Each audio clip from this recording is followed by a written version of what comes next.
ইলেকশনের ফিক্সিং বন্ধ করেন, পরে ক্রিকেটের ফিক্সিং বন্ধ করার চিন্তাটা করি। রাতের গুঞ্জন সত্য করে বিসিবিতে সকাল থেকেই নির্বাচনী উত্তাপ, যেখানে আরও একবার সরকারি হস্তক্ষেপের অভিযোগে তামিম সহ সরে দাঁড়ান 16 প্রার্থী।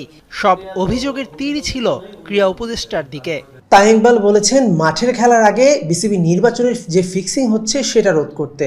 তার মানে তিনি ইনডাইরেক্টলি আপনাকেই ফিক্সার বলছেন। এর ব্যাখ্যাটা কি দিবেন? ফিক্সিংটা তামিম ভাইয়ের করার চেষ্টা করেছেন, করে ব্যর্থ হয়েছেন।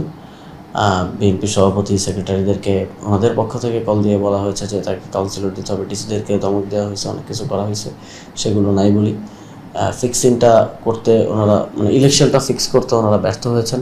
আমাদের কাছে কিছু এলিমেন্ট আছে, কিছু কল রেকর্ডস অ্যান্ড অল আছে, যেখানে বলা হচ্ছে যে যদি ইলেকশন করেন 6 মাস পরে পরিণতি আপনাকে ভোগ করতে হবে, 6 মাস পরে আমরা দেখে নিব। মানে ইঙ্গিত হচ্ছে জাতীয় নির্বাচন হওয়ার পর আপনাকে দেখে নিব যদি আপনি ইলেকশন করেন।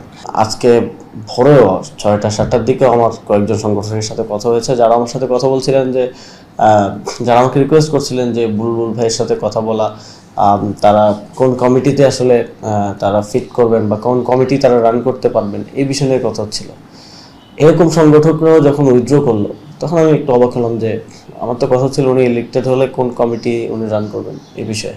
এমনকি বিরাট কোহলি, গৌতম গম্ভীরের কাছেও বিসিবি নিয়ে অভিযোগ করেছেন তামিম, দাবি ক্রীড়া উপদেষ্টার। কেউ একজন ফোন করে বিরাট কোহলিকে অভিযোগ দিয়েছে, এবং বিরাট কোহলি সেটা গৌতম গম্ভীর বা আরও বাকিদের সাথে সেটা শেয়ার করেছে। আমার এমন কোথাও অভিযোগ দেওয়া বা ইয়া করা উচিত না, যেটা আমার দেশের জন্য লজ্জাজনক।